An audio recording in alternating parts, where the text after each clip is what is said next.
Today guys, I'm going to show you how to make chips, but not just any old chips, Chinese chips.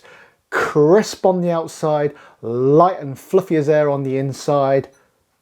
Let's do it.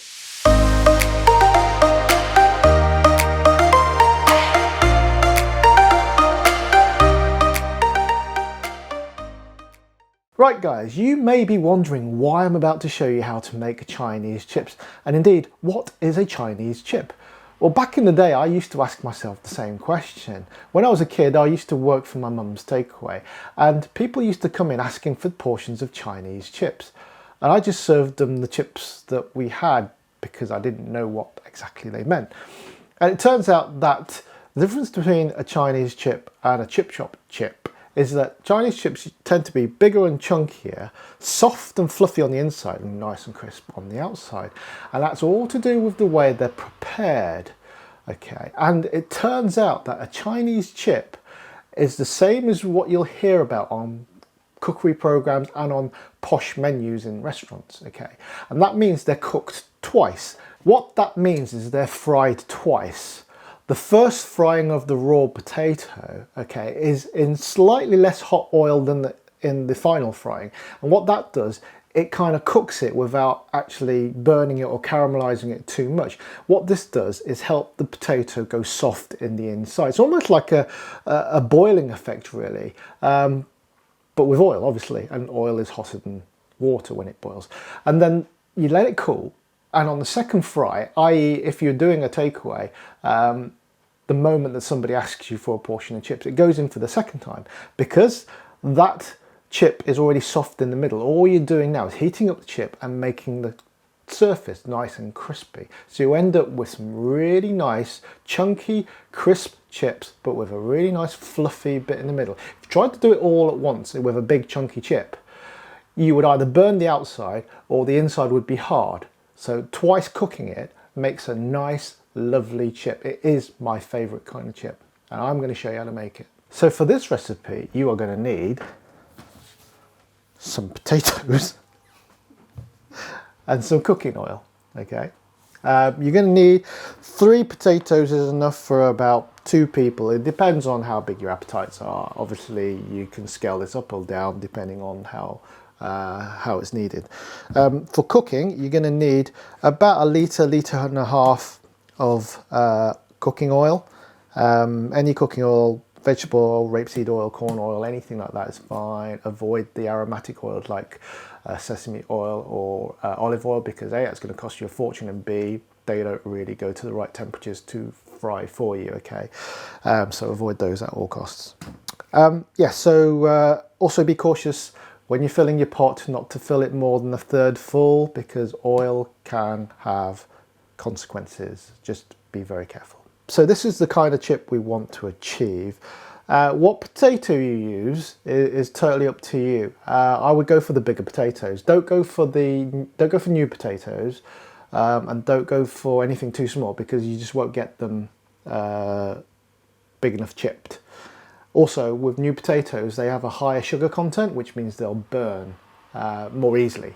They can make really nice chips, but if you're not careful, they will burn very quickly without actually cooking on the inside, no matter how you cook them.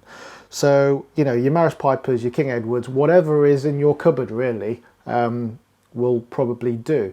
The beauty of cooking it like this is you'll retain the sweetness, the natural sweetness of the potato, and also the softness, because you are cooking it twice. I don't know why Chinese takeaways and restaurants fell into kind of cooking chips like this.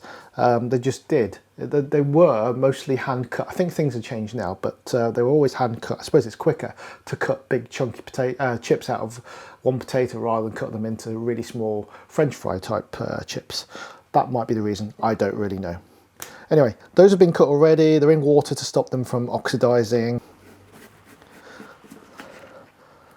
Okay, use a sharp knife and obviously be careful. And what are they? That's about centimetre and a half in thickness, something along those lines.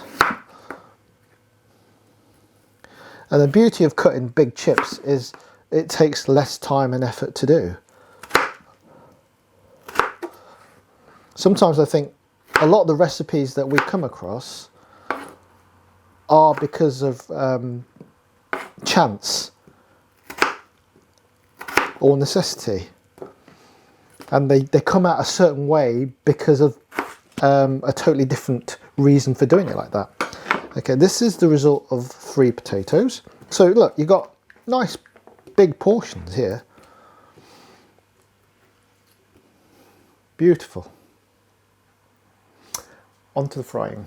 Okay, so we're ready for our first fry. So in order not to overwhelm the oil and also to keep it safe by not putting too much in at the same time, I'm just going to do half the chips at a go. So I'm going to make 2 batches ultimately.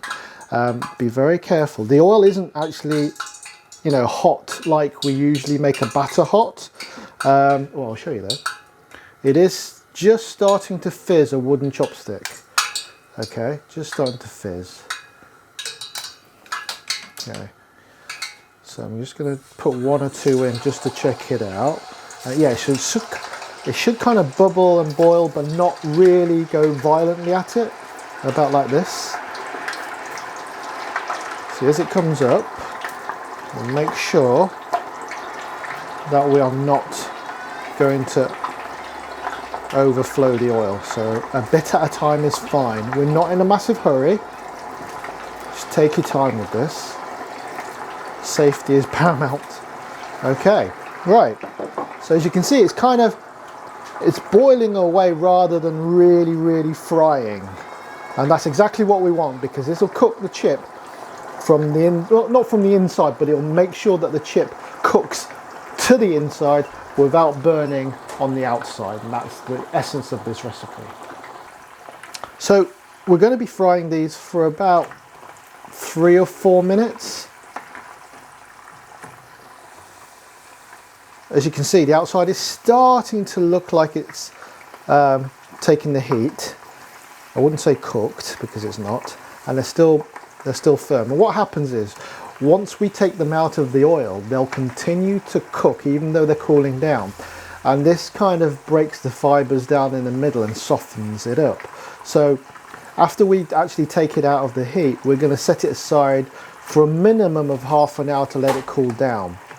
Right, so we're coming up to the right kind of colour. Look, they're very light. They are starting to colour up, but they're still very pale.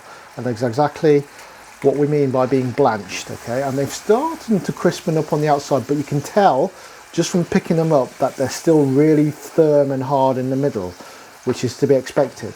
If we continue to cook them until it was soft in the middle, then the outside will probably be over temperature and burn and dry out, which is not what we are trying to do. So we're going to take them out and just set them aside and leave them, like I said, for at least half an hour, as long as you kind of, you cook them on the same day. I wouldn't leave them overnight like this.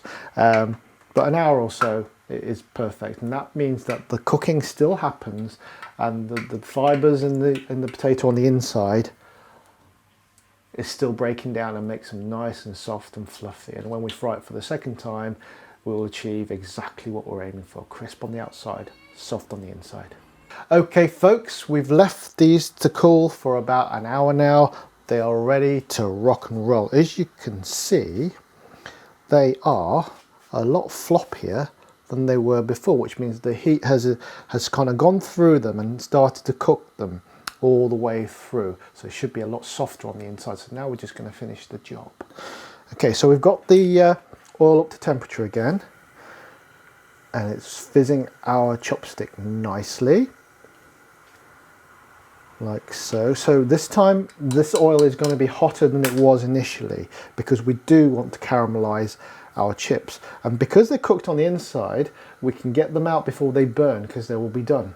We'll still continue cooking on the inside as well, obviously, but this gives us the balanced approach to create the chip that we want. Now be very careful, because the oil is very hot. Ordinarily I'd want to be using a basket for this, but I don't have one. And that's a frying basket, not a shopping basket, by the way, just in case you're in any doubt. Okay, there they go. And they're fizzing quite nicely. As you can tell, quite a lot different from what we were doing initially. Okay, again, the portion we're doing is not going to overwhelm the oil, and it's not going to tip it. As you can see, they're starting to go nice and golden and brown as they caramelize, and when they get to the right color, which will take just a few minutes,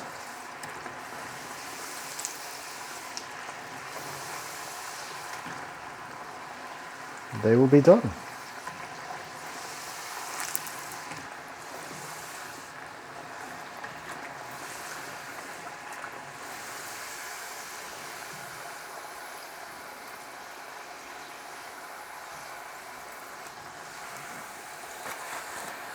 Check out these bad boys.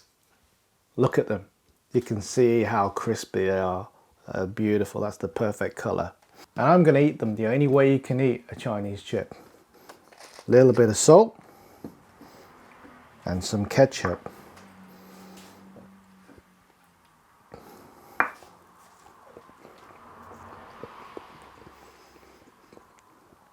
That takes me right back to my childhood.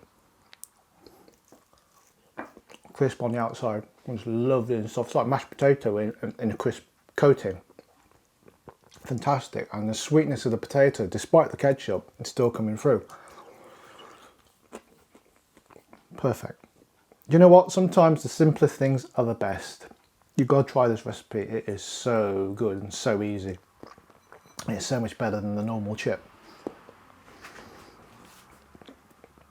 Oh yeah. Great. So thank you for watching, guys. If you've liked what you've seen and you like my videos, please could I ask you to subscribe, like my videos, comment, add some suggestions for more recipes. It's all good. And hopefully I'll see you again in the next one. Thanks for watching. Bye. Hi, and welcome to... Hello, and welcome to another episode.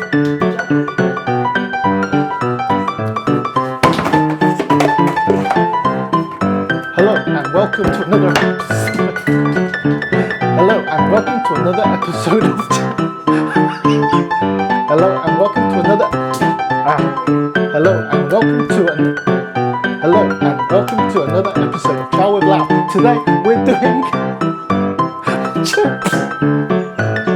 Hi, and welcome... Hi, and welcome to another episode... Oh, really?